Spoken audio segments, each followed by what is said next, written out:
Shalom, je vous salue dans le précieux nom du Seigneur Jésus. Bienvenue à l'émission Y était parlé. Je suis le pasteur Vaz Fernandez Frédéric, fils du pasteur Mohamed Sanogo. Alors vous êtes à l'émission Y était parlé. Y était parlé qui veut simplement dire « Je voudrais te parler de la part du Seigneur ». Le Y était, c'est vraiment une contraction à l'ivoirienne pour dire « Je vais te ». Donc cette émission se veut vraiment un temps de partage de la parole de Dieu. Et je crois que Dieu est là. Il est dans cette émission pour transformer des cœurs, pour bâtir des vies. Ce Dieu qui nous aime là, il est là et je crois qu'il bénit cette émission dans le nom de Jésus. Bienvenue à vous.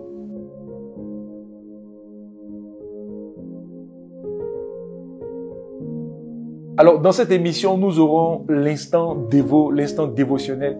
Ce sera vraiment une plateforme pour moi pour vous présenter les différents livres du pasteur Mohamed que moi, personnellement, je lis, que je mange. Parce que la parole de Dieu, c'est vraiment une nourriture pour nos âmes, pour notre esprit, pardon. Il est important que je vous partage vraiment ces ouvrages-là. Alors là, je peux vous présenter très rapidement ce livre qui est un livre hautement spirituel, Insatisfait. C'est un livre qui parle de la dimension de l'épouse, qui parle de devenir intime du Seigneur. Vous savez que dans la Bible, il est question d'un mariage. Et l'Église est censée être l'épouse.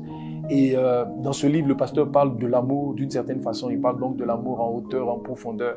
C'est vraiment un ouvrage qui va vous révéler notre Dieu, le Dieu du mariage, et qui va vous révéler l'intimité que nous sommes censés avoir avec eux. Donc ça, c'est vraiment le insatisfait. Voilà. Mais vous savez que le pasteur a sorti des dévotionnels. Et ça, c'est mon coup de cœur. Actuellement, là, c'est vraiment mon coup de cœur. Frère, c'est aimer comme Christ. C'est vraiment extraordinaire. Ça fait des années que j'écoute le pasteur Mohamed qui prêche sur l'amour. Mais en fait, chaque fois que je le réécoute, vous sentez, c'est comme si on est allé à un autre level, on allait à une autre dimension. J'ai été surpris, vraiment, parce que j'ai lu au travers de aimer comme Christ. Nous sommes faits à son image. Nous pouvons aimer comme Dieu aime. Et dans le foyer, on a justement besoin d'aimer comme Dieu. Voilà. Dans ce livre va vous apprendre à ne pas aimer votre conjoint à votre façon. Parce que vous avez votre façon d'aimer votre conjoint, mais Dieu a sa façon d'aimer le conjoint. Et en vérité, Dieu, lui, il supporte le conjoint. Lui, il ne soupçonne pas le mal dans le conjoint. C'est vraiment un livre qui va édifier votre foyer. Il est écrit pour votre propre transformation. Et puis, si vous êtes transformé, vous allez être une source de bénédiction. Suivons maintenant cette vidéo qui nous présente du contenu dans le dévotionnel.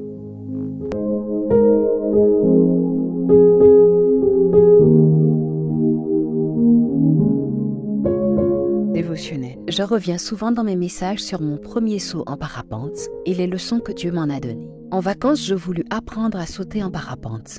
Avant que nous nous jetions de la montagne pour voler comme des oiseaux, le coach me dit que nous devions attendre que le vent vienne en face avant de nous lancer. Après quelques minutes, le vent tourna et vint contre nous. Alors nous nous mîmes à courir contre le vent et le parachute commença à se déployer à cause du vent à l'intérieur. Puis nous sautâmes et décollâmes. La leçon que j'ai tirée ce jour-là est que pour prendre une ascension, on a besoin du vent contraire, du vent qui s'oppose à notre avancée. C'est ainsi que les avions engendrent un fort vent contraire qui finit par les élever du sol en poussant sur les ailes. Si le vent dans le dos te permet d'aller vite, le vent opposé te permet de t'élever si tu le reçois avec des ailes déployées ou un parachute. L'élévation naturelle pour faire la différence avec le moteur des fusées est produite par la manière dont on gère les vents opposés. Et ce jour-là, le Seigneur me fit comprendre que les amis sont ceux qui me poussent par des encouragements pour que j'aille plus vite. Ils vont dans ma direction. Mais mes ennemis et ceux qui me combattent, qui s'opposent à mon avancée, sont ceux qui me permettent de m'élever, de prendre de la hauteur. L'attitude que tu as envers ceux qui te font du mal est ce qui te permettra de décoller pour un amour élevé. Voici 5 principes pour développer un amour élevé. 1. Fais du bien à tes ennemis. Comme l'avion et le parachute, on a besoin du vent opposé pour prendre notre ascension. C'est l'attitude que tu manifestes vis-à-vis de ceux qui sont contre toi, qui déterminera ton décollage en amour. En Matthieu 5, verset 44, Jésus dit de faire du bien à nos ennemis, afin d'être des fils du ciel. C'est-à-dire ne te limite pas à pardonner à tes ennemis, mais va au-delà. Fais-leur du bien, prie pour eux et pose de bonnes actions à leur égard. 2. Sers Dieu en mode pipto. Pipto, c'est l'abaissement devant Dieu. Si tu es obéissant, t'abaissant devant Dieu pour le servir, comme Jésus en Philippiens 2, Dieu t'élèvera. Dieu élève ceux qui sont obéissants par humilité. Philippiens 2, versets 5 à 9. 3. Sois humble par rapport aux autres. Considère les autres comme plus grands que toi. Philippiens 2, verset 13. 4. Sers les hommes. trouve des solutions avec l'amour en profondeur aux besoins des hommes et apporte les leurs. Ils t'élèveront sur eux. 5. Aspire aux dons spirituels. Le monde élevé est un monde spirituel. Par les dons de l'esprit, tu pourras naviguer dans les hauteurs et servir tes proches de façon naturelle. 6. Sois patient pour être élevé au temps convenable. 1 Pierre 5, verset 6. À méditer. Matthieu 5, verset 43 à 48. Jacques 4, verset 10. Matthieu 5, verset 44. Action du jour. Applique les clés de ce jour et tu verras l'amour élevé se déployer en toi.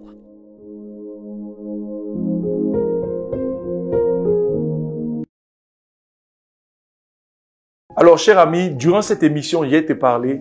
Laissez-moi me décontracter et vous parler le plus simplement possible. Je crois que Dieu va nous faire du bien au travers de cette émission. Je voudrais commencer donc cette émission avec cette série d'enseignements. Et le thème que je voudrais vous proposer, c'est le mariage selon Dieu. Parce que je crois que le mariage a été conçu par Dieu lui-même. Aucun peuple, aucune race, aucune ethnie ne se tape aujourd'hui la poitrine pour dire « c'est nous qui sommes les inventeurs du mariage ». Aucun. Ce n'est ni les Occidentaux, ni les Africains. Personne ne peut se réclamer et être fondateur du mariage parce que justement, c'est Jésus lui-même qui a créé le mariage. Alléluia. Alors, pour vraiment connaître le mariage selon Dieu, donc selon le cœur de Dieu, le texte de base que je voudrais vous proposer, c'est Matthieu chapitre 19, du verset 3 au verset 10. Matthieu chapitre 19, du verset 3 au verset 10. Pourquoi je considère ce texte comme étant le texte le plus important? C'est le texte le plus important à cause de la qualité de la personne même qui parle. Jésus est l'auteur de Matthieu chapitre 19, versets 3 à 10. On lui pose la question, est-ce qu'on peut divorcer? Et Jésus va nous sortir un enseignement de qualité. Pourquoi je le considère encore comme le texte le plus important? Parce que Jésus cite dans Matthieu chapitre 19 ce puissant... En fait, il nous cite le mariage du commencement et il nous cite le texte fondateur même du mariage. Pourquoi je considère ce texte comme étant le plus important? Parce que Jésus répond également à cette question que la plupart des hommes se posent comme question lorsqu'il y a des difficultés dans le mariage. C'est est-ce qu'on peut divorcer? Donc nous allons voir ensemble c'est quoi le mariage selon le cœur de Dieu. Et je crois que l'onction pour transformer ton couple ou l'onction pour te bâtir et pour te préparer même à un foyer si tu n'es pas marié, cette onction est disponible là, maintenant. Que Dieu te bénisse et que sa grâce soit sur toi. Alors, Matthieu chapitre 19, versets 3 à 10, permettez-moi donc de lire ce texte. Il est dit, alors si tu as ta Bible, je veux vraiment t'encourager, prends ta Bible. Si tu as un bloc-notes, un stylo, il faut noter. Il est important d'écouter la parole de Dieu, mais il est important également de prendre note et de méditer après. Nous sommes transformés parce que nous ruminons, nous mangeons et nous ruminons la parole de Dieu que nous avons entendue. Alléluia. Alors, je vais lire Matthieu chapitre 19 du verset 3 au verset 10.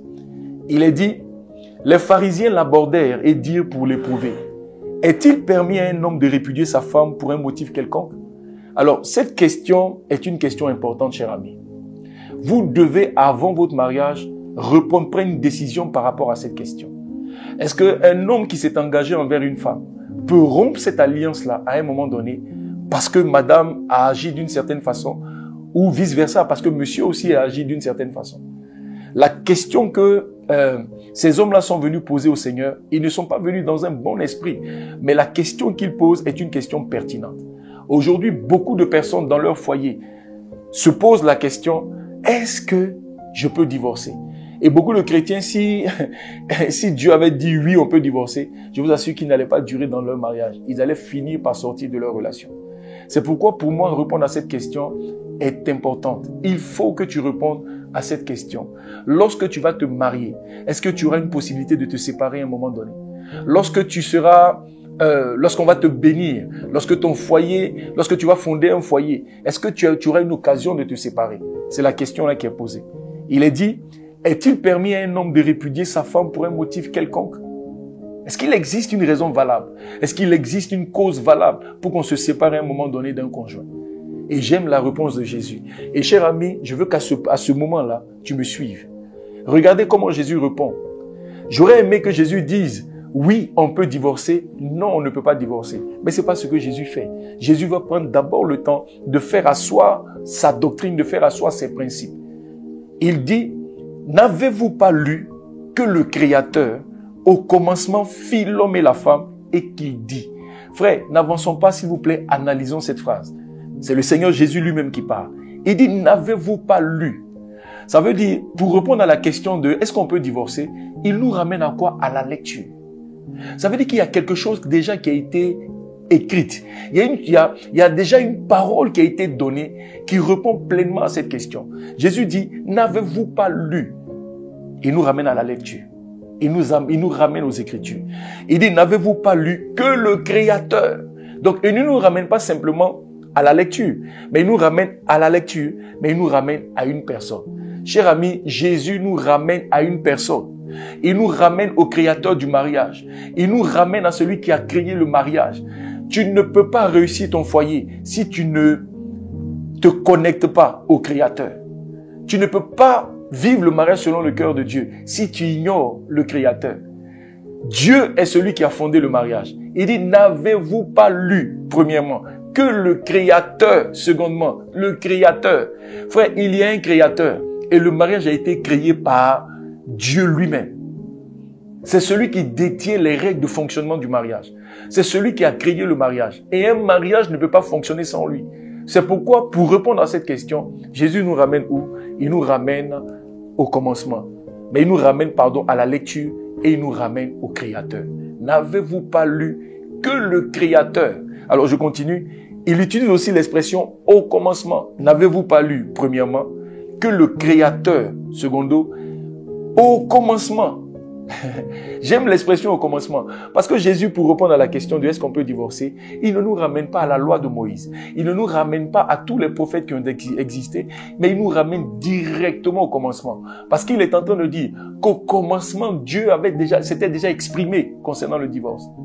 Au commencement, il y a des choses qui avaient déjà été dites. Dieu avait déjà donné sa volonté. Donc il dit, n'avez-vous pas lu que le Créateur, au commencement, fit l'homme et la femme? J'aime aussi l'expression l'homme et la femme. Parce que le mariage concerne l'homme et la femme. N'avez-vous pas lu que le Créateur, au commencement, fit l'homme et la femme? En fait, il ne dit même pas Adam et Ève, mais il nous ramène à deux modèles. Il nous ramène à l'espèce mâle et puis il nous ramène à la femelle. Il dit, n'avez-vous pas lu que le Créateur, au commencement, fit l'homme et la femme? Dieu n'a pas mis Adam et Steve ensemble. Dieu n'a pas mis Fatou et Awa ensemble. Il dit le mariage concerne l'homme et la femme. Un mariage, c'est un homme et une femme. Je suis vraiment désolé pour la société d'aujourd'hui. Je suis parfois confus. Je ne sais pas pourquoi on veut obligatoirement emprunter la notion de mariage. Écoutez, le modèle créé par le Seigneur, c'est l'homme et la femme.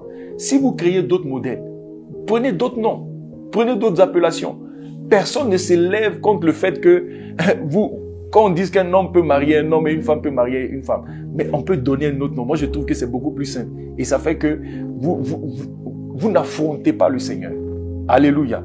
Donc, il dit, n'avez-vous pas lu, premièrement, la lecture, que le Créateur, secondo, au commencement, fit l'homme et la femme et qu'il dit. Donc, qu'est-ce que Jésus fait? Jésus nous ramène au commencement, il nous ramène à la parole de Dieu et il nous ramène au Créateur du mariage. Maintenant, Jésus va nous rappeler ce que le Créateur a dit. Qu'est-ce que le Créateur a dit au commencement? Il dit, c'est pourquoi l'homme quittera son père et sa mère et s'attachera à sa femme et les deux deviendront une seule chair. Verset 6, il dit, ainsi, ils ne sont plus deux, mais ils sont une seule chair. Ah, j'aime cette partie. Frère, il dit ainsi, ils ne sont plus deux, mais ils sont une seule chair. Parce que devant, au ciel, ce qui se passe, c'est que lorsqu'un homme et une femme décident de se mettre ensemble, sur la terre, nous voyons toujours deux corps, deux têtes, deux mains. Je dirais 4 mains, puisque maintenant c'est deux personnes avec 2 mains chacune. Mais, cher ami, le ciel ne les voit pas comme ça. Le ciel dit, ils ne sont plus deux, mais ils sont une seule chair. Ils sont une seule chair. Les deux ont fusionné. Ils ne sont plus deux. En fait, j'insiste sur la notion de deux parce qu'aujourd'hui, je vois que beaucoup de gens sont en train de prôner la polygamie, la polyandrie, la polygynie. On est en train de nous dire qu'un homme peut avoir plusieurs femmes. Frère, si on insiste sur la notion de deux, ça veut dire que c'est deux. On ne peut pas faire une seule chair avec une personne et aller faire une autre chair avec une autre personne. Ce n'est pas biblique. Ce n'est pas parce que Abraham et Moïse et tous ces grands prophètes-là ont eu plusieurs femmes que ça veut dire que c'est ce qui était au commencement. Jésus ne nous ramène pas vers ces grands hommes de Dieu. Jésus ne nous ramène pas vers ces serviteurs de Dieu qui ont joué leur partition. Mais il nous ramène directement au modèle du commencement. Et là-bas, il dit, c'était un homme et une femme. Et puis il dit, ils étaient deux, pas trois. Pas trois. C'est maintenant seulement après avoir dit ces choses que le Seigneur va répondre à la fameuse question de est-ce qu'on peut divorcer? Il dit que l'homme donc ne sépare pas ce que Dieu a joint. Que l'homme donc ne sépare pas ce que Dieu a joint. Ça veut dire que la réponse du Seigneur est tellement claire. Il dit deux choses. Lorsqu'un homme et une femme se mettent ensemble, ils ont pris la décision d'être ensemble. Ce qui se passe, c'est que c'est Dieu lui-même qui les joint. C'est Dieu qui les joint. C'est Dieu qui les relie. C'est Dieu qui les fait fusionner. C'est Dieu qui fait cela. Et puis il dit que l'homme donc ne sépare pas. Quand ils deviennent deux, que l'homme ne s'amuse pas à séparer. Frère, j'ai commencé cette prédication en te disant, je t'en supplie, il faut que dès maintenant, tu prennes la décision de, est-ce que je peux divorcer ou je ne peux pas divorcer? Les Écritures sont formelles. Jésus dit, on ne peut pas divorcer. Si tu apportes une relation et dans ton esprit, tu sais qu'on peut se séparer, dès l'instant où tu sais qu'on peut se séparer, tu ne vas pas payer un prix pour réussir ton foyer. La vérité, c'est que pour réussir un foyer, on paye un prix. On souffre, on paye un prix parce que dans son esprit, on s'interdit de divorcer. Et là, clairement, Jésus a été clair. Lorsqu'un homme et une femme se mettent ensemble, ils ne sont plus deux, mais ils sont une seule chair. Et le Seigneur dit que l'homme ne sépare pas ce que Dieu a joint. Moi, dans mon entendement, j'entends Dieu en train de dire, les gars, ne vous amusez pas à séparer ce que Dieu a joint. Frère, le chemin que tu as emprunté pour divorcer là, ce n'est pas le chemin de Dieu. Ce n'est pas la volonté de Dieu. Ce n'est pas le cœur de Dieu. Cette émission s'appelle « Il te parler ». Frère, laisse-moi te parler de la part du Seigneur. Écoute, on va définir un code. Quand je suis en train de te dire certaines vérités, je veux que tu mettes les cœurs, que tu mettes les cœurs. Mets les cœurs et partage. Mettez mes cœurs. Alléluia. Quelqu'un m'a dit, c'est quel pasteur bizarre ça. Je sais que tu vas m'apprécier par la fin au nom de Jésus. Amen. Mais je tiens vraiment à le dire. On ne rentre pas dans une relation avec la logique de on peut divorcer. Jésus est contre la répudiation. Le ciel est contre le divorce. On peut réussir son mariage. Et la réponse de Jésus était très claire. Il dit, les deux vont devenir une seule chair. Et puis il dit que l'homme ne sépare pas ce que Dieu a joint. Alors cette pensée de Jésus a choqué le peuple de Dieu, a choqué Israël. Dans le verset 7, il est écrit, pourquoi donc lui dirent-ils? Moïse a-t-il prescrit de donner à la femme une lettre de divorce et de la répudier? Alors, vous devez comprendre la symbolique de l'homme de Dieu Moïse. Moïse représentait la loi. Moïse représente nos religions d'aujourd'hui. Oui, c'est l'homme de Dieu.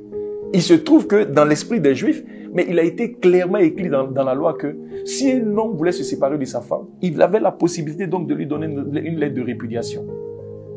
Donc c'est ce qui est dit au verset 7. Il est dit, pourquoi donc lui dirent-ils, Moïse a-t-il prescrit de donner à la femme une lettre de divorce et de la répudier? Donc dans leur esprit, on pouvait répudier une femme. Alors il y en a qui répudiaient des femmes pour beaucoup de motifs. C'est-à-dire que tu te rends compte que ça fait un moment que ta femme ne te sourit plus. Donc, mon cher, cette femme-là, franchement, je commence à ne plus la supporter. Donc, il fallait maintenant t'asseoir et puis écrire. Alors, la vérité, c'est que les lettres de répudiation qui étaient censées être rédigées décourageaient plusieurs à aller au divorce. Parce qu'en écrivant, eux-mêmes, ils se rendaient compte que le motif qu'ils étaient en train de donner n'était pas un motif juste. Amen. Voilà. Donc, ils donnaient une lettre de divorce et puis ils pouvaient répudier la femme. Mais celui qui disait Moïse était le signe de l'autorité. C'était l'homme de Dieu. Et lui, lorsqu'il parlait, c'était Dieu qui avait parlé. Et c'était ça dans la pensée des Juifs. Maintenant, regardez la réponse de Jésus à cela. Verset 8, il dit, il est écrit, et il leur répondit, frère, je t'en supplie, il faut me suivre là. Je suis en train d'introduire une série. C'est vraiment l'introduction de la série. Et j'introduis la série à cause du verset 8. Il leur répondit, c'est à cause de la dureté de votre cœur que Moïse vous a permis de répudier vos femmes. Au commencement, il n'en était pas ainsi. On va s'appesantir sur certains mots. Le Seigneur dit, c'est à cause de la dureté de vos cœurs que l'homme de Dieu, pas lui Dieu, ce que Dieu est en train de faire là, il est en train de se dissocier de Moïse. Le Seigneur de gloire, le Seigneur Jésus dit, c'est à cause de la dureté de votre cœur que Moïse vous a permis C'est pas lui Dieu qui a permis. Ça veut dire, il y a des choses que vous les hommes, vous avez fini par adopter. Il y a des attitudes que vous avez eues. Il y a il y a beaucoup de choses qui sont venues, comme la polygamie. Toutes ces choses qui sont venues, battre sa femme, l'inceste, toutes ces choses qui sont venues, c'était pas des choses du commencement. Mais pour ce qui concerne le divorce, cette déclaration-là, c'est Moïse qui vous a donné cela. Mais pourquoi Moïse même vous a dit ça? À cause de la dureté de vos cœurs. Aujourd'hui, les foyers ne marchent pas. Les foyers sont détruits parce que justement, les cœurs sont devenus durs. Pourquoi certains hommes veulent avoir plusieurs femmes? À cause de la dureté de leur cœur. La méchanceté a gagné les cœurs. L'égoïsme a gagné les cœurs. Et ce qui fait que des hommes de Dieu sont obligés de trouver des palliatifs. Aujourd'hui, par exemple, vous voyez un homme qui abandonne sa femme et il va se remarier. Il vit comme il veut. Il n'est pas converti, il vit comme il veut. Et la femme, elle est dans l'embarras. Est-ce que je peux me remarier? Est-ce que c'est pas un péché contre le Seigneur? Et des pasteurs sont obligés de trouver des palliatifs, comme Moïse a dû le trouver. Frère, le Seigneur Jésus dit, c'est à cause de la dureté de votre cœur que Moïse vous a permis de répudier vos femmes. Sinon, au commencement, ça veut dire, dans ma volonté parfaite, dans ce que moi j'ai créé, il n'en était pas ainsi. Il n'en était pas ainsi. Frère, si tu veux demeurer dans la volonté parfaite de Dieu, il faut que tu saches que la répudiation, le divorce n'est pas de Dieu. Je t'en supplie, bannis le divorce. Mais surtout, accepte que Jésus rentre dans ton cœur. Accepte que Jésus transforme ton cœur. Accepte que Dieu change ton cœur, je t'en supplie. Si Dieu change ton cœur, les choses seront... Je dis, ton foyer va marcher. C'est à cause de la dureté de nos cœurs que beaucoup de choses arrivent. Alors, ça fait 2 fois que le Seigneur Jésus utilise cette expression au commencement. Le commencement nous ramène dans la volonté parfaite de Dieu. Le commencement nous ramène dans la volonté parfaite de Dieu. Donc, chers amis, arrêtez d'écouter ces prédicateurs qui disent qu'on peut avoir beaucoup de femmes. Ce n'est pas de Dieu, ce n'est pas divin. Ce n'est pas divin. Ce n'est pas divin, c'est diabolique. Alléluia. Alors, je continue de lire, je suis au verset 9. Mais je vous dis que celui qui répudie sa femme, sauf pour infidélité, et qui en épouse une autre, commet un adultère. Jésus dit, mais je vous dis que celui qui répudie sa femme. Ici, il y a comme une porte de sortie que le Seigneur Jésus donne. Ça veut dire très clairement, on ne peut pas divorcer. Mais il y a comme une porte de sortie. Il parle d'infidélité. Alors, je voudrais revenir sur la notion d'infidélité. Parce que j'ai entendu certains pasteurs dire que si une femme au début du mariage avait l'habitude de bien préparer pour son mari, si à un moment donné, elle n'est plus fidèle aux actions du départ, c'est que son mari peut la répudier. Frère, le mot infidélité ici n'a rien à voir avec ça. Le mot infidélité dont on parle, certaines versions même traduisent par l'adultère ou parlent d'inconduite sexuelle. C'est vraiment de ça qu'il s'agit. C'est d'inconduite sexuelle. Et pour aller beaucoup plus en profondeur, je ne vais pas le faire, mais je voudrais donner juste quelques orientations. Le mot infidélité, c'est le mot pornéa. Le mot pornéa signifie simplement, est en train de parler d'une certaine forme d'abomination. Quand on parle d'abomination, c'était par exemple un homme qui rencontre une jeune femme, il épouse la femme et c'est plus tard qu'il se rend compte que c'est quelqu'un de sa famille, c'est un membre de sa famille.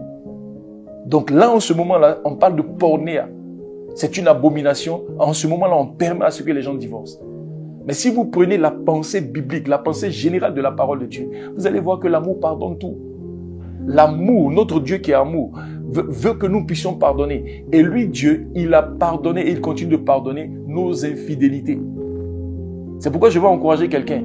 Même quand on te trompe, je t'en supplie, décide de ne pas avoir un cœur dur, mais décide d'aller au commencement. Dans cet endroit où la volonté parfaite de Dieu était faite. Alléluia. Voilà. Donc on peut pardonner l'infidélité. Mais l'infidélité en termes de l'autre m'a trompé, il allait coucher avec quelqu'un d'autre. On doit pouvoir pardonner. Donc l'infidélité dont on parle de situations où,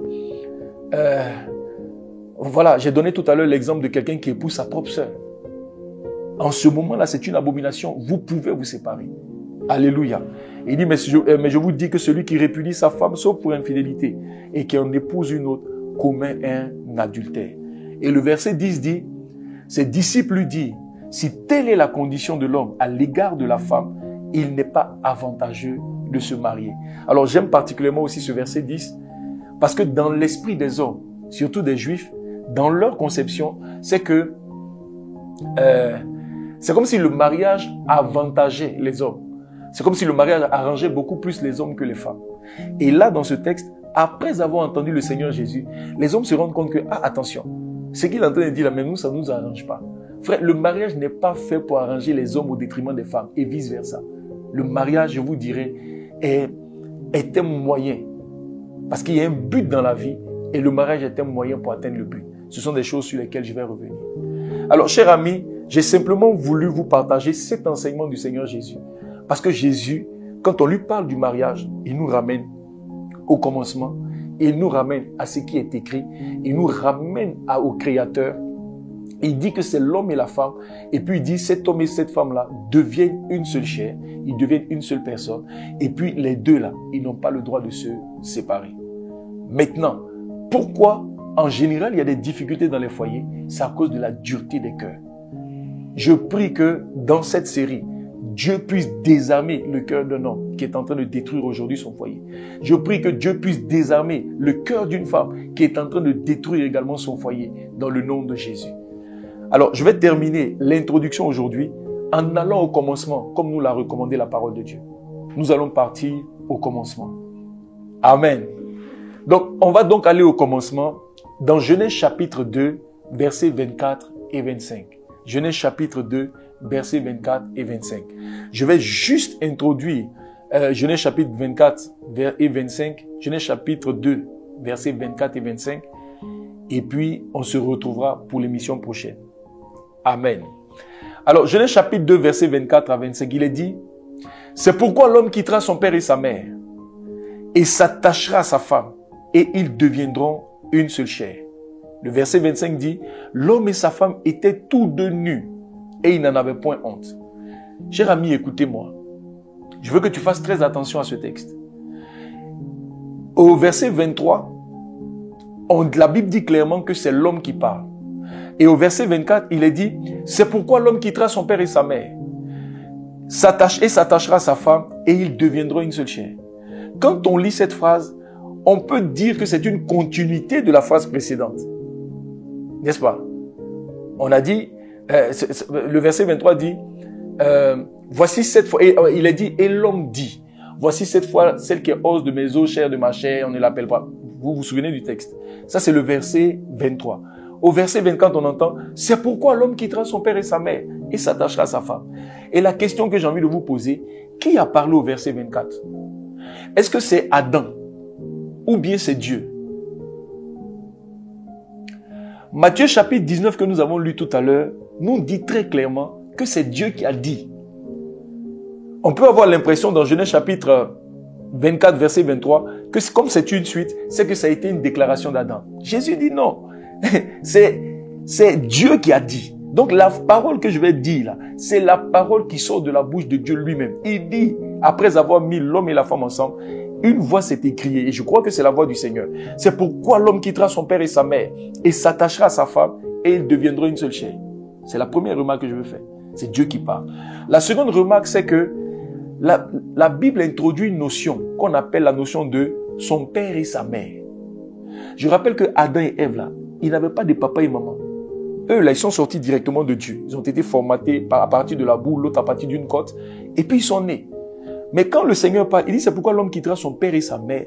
Ça veut dire que cette parole n'était pas simplement adressée à Adam et Ève. Mais Dieu est en train de parler à tous les hommes. Quiconque sortira d'un homme et d'une femme, s'ils veulent aller au mariage, il faut qu'ils commencent par quitter leur père et leur mère. Ils doivent s'attacher l'un à l'autre. Donc l'homme, lui, va s'attacher à sa femme. Les deux doivent devenir une seule chair. Et le verset 25, qui est puissant, il est dit que cet homme et cette femme étaient tous les deux nus et n'en avaient point honte. Frère, dans les semaines à venir, je voudrais partager avec vous ce que certains ont appelé le code du couple, mais que moi j'appelle le guide du couple épanoui. Le guide. Dieu n'a pas créé le mariage sans instruction. Dieu n'a pas créé le mariage sans orientation. C'est pourquoi Jésus dit, n'avez-vous pas lu? Parce que Dieu, quand il crée le mariage, il donne une orientation, il donne des paroles. Il dit, si tu veux réussir ton foyer, si tu veux être épanoui dans ton foyer, tu dois commencer premièrement par quitter ton père et ta mère. Tu dois t'attacher à ta femme. Vous devez devenir une seule chair et vous devez être nus sans honte. Frère, voici les 4 éléments qui permettent à un foyer de marcher. Jésus dit, tu dois quitter. Donc, la première chose que nous allons étudier, c'est quitter son père et sa mère. Deuxième chose, s'attacher. Troisième chose, devenir une seule chair. Et puis la quatrième chose, c'est être nu sans honte. Et je crois que Dieu va nous faire beaucoup de bien. Et je crois que Dieu va élever les standards de notre foyer dans le nom de Jésus. Voilà. Donc, quitter, s'attacher, devenir une seule chair et être nu sans honte. Dès le vendredi prochain, à partir de midi, nous allons parler du quitter. Je vous dirai par exemple que lorsqu'un homme passe son temps à comparer le repas de sa femme avec celui de sa maman, c'est que c'est quelqu'un qui n'a pas quitté. Oui, dans la notion du quitter, je vous parlerai de comment est-ce qu'on doit gérer la belle famille. Parce qu'il faut quitter la belle famille. Je vous dirai la symbolique de père et mère. C'est pourquoi je veux t'encourager, sois là vendredi prochain et je crois que le Seigneur nous fera beaucoup de bien. Aujourd'hui, ce que j'ai voulu faire, c'était juste introduire. Ouvrir votre esprit sur Dieu qui nous ramène au commencement. Il avait une volonté au commencement. C'est pourquoi le thème de la série, c'est le mariage selon Dieu. J'aurais pu dire le mariage selon le cœur de Dieu. Et le mariage selon le cœur de Dieu n'a rien à voir avec ce que nous voyons dans cette génération, avec les infidélités, avec l'adultère, pornéa, toutes ces choses-là, ce n'était pas la volonté de Dieu. Si Jésus nous a ramenés au commencement, on peut trouver la volonté parfaite de Dieu au commencement. Quelle était cette volonté? C'était quitter, s'attacher, devenir une seule chair et être nu sans honte. Que Dieu vous bénisse abondamment. Alors, avant qu'on ne se sépare, je vous ai dit, l'onction et la grâce de Dieu est disponible. Je veux que tu baisses la tête là où tu te trouves et nous allons prier ensemble et on va invoquer la grâce de Dieu. Est-ce que tu peux simplement élever la voix et dire au Seigneur, Seigneur, viens me restaurer au travers de cette émission. Je veux bâtir un foyer selon ton cœur à partir de cette émission, dans le nom de Jésus. Élève la voix, commence à prier et juste après, j'élèverai la voix aussi. Est-ce que Dieu peut t'entendre?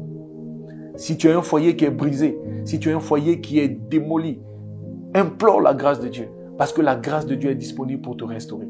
La grâce de Dieu est disponible pour que ton mari, pour que toi-même tu changes de cœur dans le nom de Jésus. Père, je veux te bénir et te rendre grâce. Merci pour cette introduction. Merci pour ce que tu nous as dit au travers de ta parole. Dans cette émission, il a été parlé. Jésus, nous voici sur ta plateforme. Utilise cette plateforme pour être une source de bénédiction. Qu'un cœur soit totalement changé. Qu'un cœur qui était dur, Seigneur Dieu, sorte de sa dureté dans le nom de Jésus-Christ de Nazareth.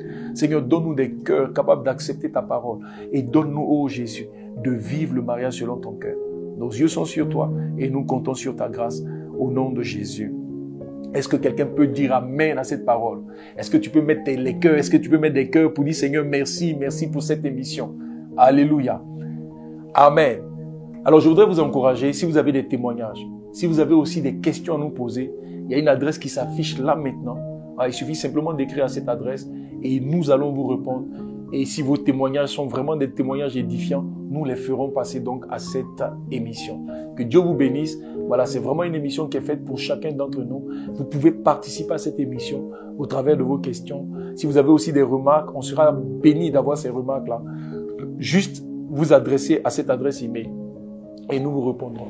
Que Dieu vous bénisse. Alors, je rappelle que nous allons nous retrouver tous les vendredis à partir de midi. Donc, tous les vendredis à partir de midi, nous sommes à l'émission Y était parlé. Je suis le pasteur Vaz Fernandez Frédéric, fils du pasteur Mohamed Sanogo. Que Dieu vous bénisse abondamment et à vendredi prochain.